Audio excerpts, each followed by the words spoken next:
Essa pílula é um oferecimento Caoa Sherry. O Supremo Tribunal Federal rejeitou o convite do presidente Jair Bolsonaro para integrar uma comissão com o Congresso, a Procuradoria-Geral da República e o Executivo com o objetivo de definir soluções no combate à Covid-19. O presidente do Supremo, Luiz Fux, submeteu ao plenário o convite de Bolsonaro para que a Corte integre uma frente nacional contra a pandemia do coronavírus. Todos os 11 ministros concordaram em negar a proposta do chefe do Executivo. Em sua fala, o ministro Gilmar Mendes não citou diretamente o governo federal, mas afirmou que a crise foi construída e que o Brasil precisa superar o obscurantismo que estamos vivendo. Luiz Roberto Barroso, por sua vez... Vamos acompanhar. Não, o ministro Luiz Roberto Barroso citou a necessidade de uma correção de rumos do país no enfrentamento da doença. Como justificativa para a recusa, os ministros usaram o argumento de que não cabe ao tribunal participar dessas discussões, porque mais tarde pode ser obrigado a julgar a constitucionalidade de medidas aprovadas para o enfrentamento da doença. E aí, Zé, como foi essa iniciativa aí do presidente Jair Bolsonaro? Qual é essa ideia de criar um comitê reunindo o Congresso, Procuradoria-Geral da República, Supremo, e por que essa recusa aí dos ministros do STF, Zé? Olha, eu acho bom mesmo que o Supremo fique fora dessa ideia, porque o Supremo só vem dando bola fora nos últimos dias e as ações do Supremo não estão bem, né? E isso poderia prejudicar essa força especial de combate à pandemia. O presidente Jair Bolsonaro está entendendo ali o novo momento da Covid, que está de uma maneira uniforme, atingindo a todos os estados de uma maneira muito firme, né? E vai criar um grupo especial com verbas federais, com estrutura federal, para tentar ali unificar comandos, determinações e concentrar dificuldades dos governadores e prefeitos. Para evitar que coisas como as que estão acontecendo até agora, falta de oxigênio em regiões remotas do país, e o anúncio claro. Olha aqui, representantes das indústrias farmacêuticas me disseram aqui que vai mesmo faltar medicamentos do chamado kit entubamento. São relaxantes e tal, musculares e anestésicos que são necessários para o entubamento. Então, pode ser que falte para o entubamento ou mesmo para a manutenção dos entubados, que começarão a sentir dor e até acordar no meio do entubamento, para se ter uma ideia. E aí os representantes dos laboratórios me dizem o seguinte, que está tendo uma demanda muito alta, acima da produção, e logicamente não havia projeção para um consumo tão grande. Mas outros setores aqui me dizem que a indústria, na verdade, está querendo aumento. Tem muita gente reclamando de que aumentou o custo de produção dos medicamentos, aumentou o custo do transporte e que não houve aumento do valor. Até porque existem contratos de fornecimento com os governos e prefeituras, né? Os hospitais assinam contrato de fornecimento. E agora os laboratórios, com a demanda aquecida, querem aumentar os preços. Veja bem que aquela velha máxima, enquanto alguns choram, outros vendem lenço, né? Então, é esta a ideia, esse é o debate aí. Então, diante desta coordenação nacional, o governo vai montar uma equipe para rastrear o que está acontecendo, um gabinete de crise mais próximo dos governadores, prefeitos e outros poderes. Mas, veja bem, para que isso acontecesse, era preciso reunir poderes. E aí o presidente convidou representantes de governadores das 5 regiões, né, onde existem os coordenadores, os presidentes da Câmara, Senado, Procuradoria-Geral da República, Tribunal de Justiça, STJ, né, Superior Tribunal de Justiça, e Supremo. O presidente Luiz Fux é o que foi convidado, não foi o Supremo todo. Ele não precisava colocar isso em votação. Ele poderia simplesmente ir ou não ir, uma decisão do presidente. Já existem pessoas aí minando esta convocação do presidente Jair Bolsonaro para a próxima quarta-feira. Por parte de governadores, alguns dizendo ali, eu não quero ir participar da fotografia do dia, o que eu quero é resultados. Mas como resultados? É preciso primeiro saber quais são as decisões a serem tomadas. Então é isso, o presidente quer criar um colegiado nacional com estrutura do governo para enfrentar a Covid e dar apoio aos estados. E já começam ali alguns setores a tentar enfraquecer essa reunião de quarta-feira. Você, Fiuza? É isso, o presidente é chamado de ditador, né, todos os dias por representantes, né, de diversos desses poderes aí que estão convidados, e está fazendo um ato simbólico, com certeza. Eu acredito que seja objetivo ter uma comissão efetiva, que funcione, né, que reúna informação, que seja operativa para a tomada de decisão, mas também é um ato simbólico. Né? O país quer ou não quer se unir para combater o flagelo. Né? Esse é o ato do presidente. E aí, as fantasias desses que chamam todos os dias o presidente de ditador foram rasgadas, né? Foram rasgadas ao vivo. E eles são tão ingênuos, né, na sua politicagem, que eles caíram na cilada. Porque se eles querem fazer política, estou me referindo principalmente aos governadores e ao Supremo Tribunal Federal, se querem fazer política contra o governo federal, como estão fazendo todos os dias, e fossem um pouquinho mais espertos, eles topariam formalmente. Não vamos nos furtar a uma reunião. Qual é o problema? Qual é a dificuldade numa situação excepcional, numa situação que a gente pode dizer sem precedentes, né? de risco de cisão, de risco de desagregação social? Qual é o problema? Se fazer uma reunião de poderes, aí eles rasgam a sua fantasia, aí eles saem dos seus armários demagógicos. E aí basta a gente citar a fala do Gilmar Mendes, que eu não vou nem qualificar aqui, porque esses personagens foram longe demais, né?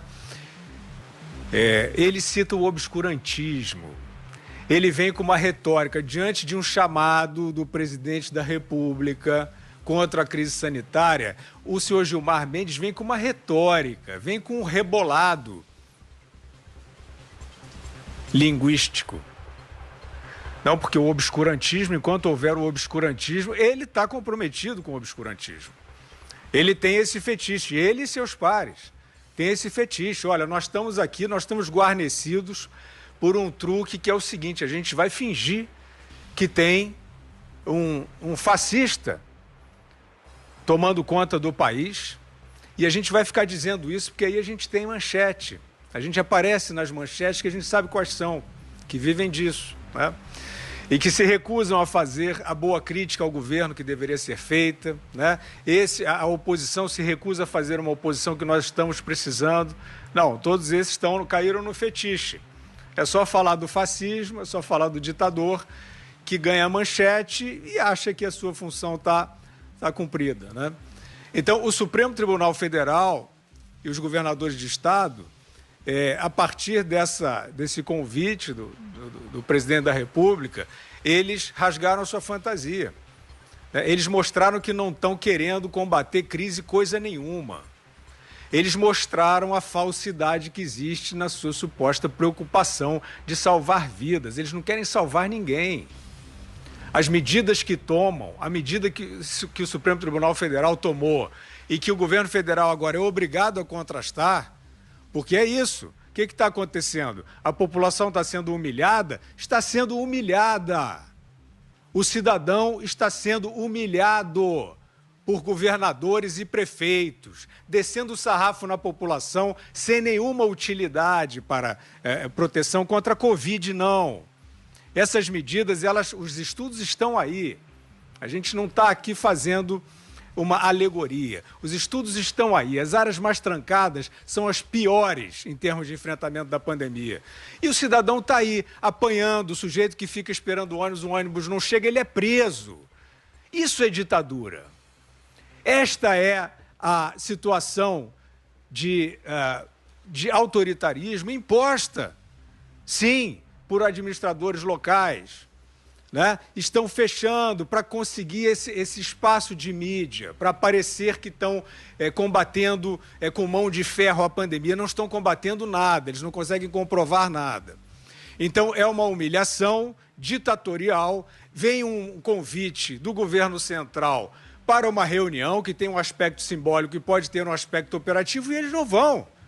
Eles fazem cara de paisagem, eles dizem que não. Por quê? Porque é o presidente mostrando que está jogando todas as suas cartas democráticas pela união do país e funcionamento das instituições, e esses que falam em democracia, mas exercem ditadura todos os dias, não aceitam o chamado democrático. Eu acho que quem não viu ainda as máscaras caindo não vai ver mais. Diga, Ana. Bom, Vitor, eu concordaria com o Zé no sentido de eu também acharia bom até o STF ficar fora disso, mas o problema é se o STF fosse uma corte como aqui nos Estados Unidos, que nenhum dos ministros tem redes sociais, nenhum dos ministros, nenhum faz Zoom, com youtuber ou com grupo de terrorismo doméstico, nenhum dá palpite em tudo, nenhum coloca caneta dentro do executivo, dentro do legislativo. Aí sim, eu acho que seria válido o STF rejeitar esse convite para essa reunião aí com a União, né, num projeto aí, numa força-tarefa, digamos assim, contra a Covid, mas não é o que a gente vê, né? A gente vê o STF colocando a caneta em absolutamente tudo no Brasil, de prerrogativas executivas a legislativas, a saquinhos de plástico em supermercado, a absolutamente tudo. Então, o movimento que o Bolsonaro fez, que o presidente fez nesse sentido, eu acho que o STF poderia ter acionado aí, ter dado um sinal de que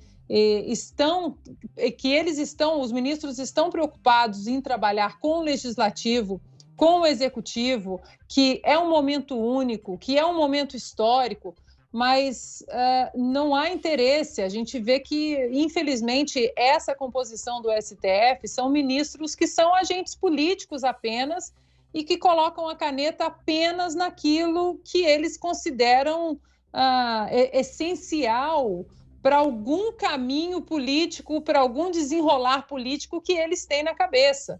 Se não é parte do STF fazer alguma reunião com o executivo nesse sentido, constitucionalmente falando, ou até de uma maneira, né, retórica, não, mas vai misturar o judiciário, o legislativo, o executivo, mas eu acho que dentro de uma pandemia histórica, Vitor, eu acho que o aceno seria de união.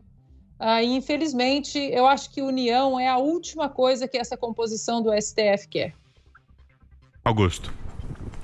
Olha, eles já disseram tudo. Eu quero completar o seguinte, porque agora eu estou querendo acompanhar de perto o lockdown, sabe? Os resultados deles. Essa é a minha obsessão. Nesse momento, como dizia o Nelson Rodrigues, você não vive sem as suas obsessões. A curva de óbitos e a curva de casos confirmados continua crescendo. O lockdown já completou pelo menos 7 dias, por aí. Em outras cidades ele é mais antigo. Aqui em São Paulo já tem 5, 6 dias. Qual é o resultado? A curva parou. Quando vai parar de crescer? Ela é declinante? Ela é ascendente? O que tem a dizer a ciência? Como dizem os que se referem ao centro de contingência da Covid-19. Ninguém fala nada. Eu quero saber. Porque a gente fala tanto, gente, precisa de um lockdown nacional, tá bom, para quê? Vai parar? É assim que para? Não estou vendo isso nos países europeus, não. Eles vivem fazendo isso e a coisa continua e depois desce. A verdade é que a gente está lutando com a soberba dos que conhecem tudo contra um vírus desconhecido. Então eu acho que a gente tem de insistir no que comprovadamente funcionou e esquecer essas lendas urbanas, rurais, sei lá, onde é que elas se localizam, que sugerem medidas que já não funcionaram e não funcionarão. Bom.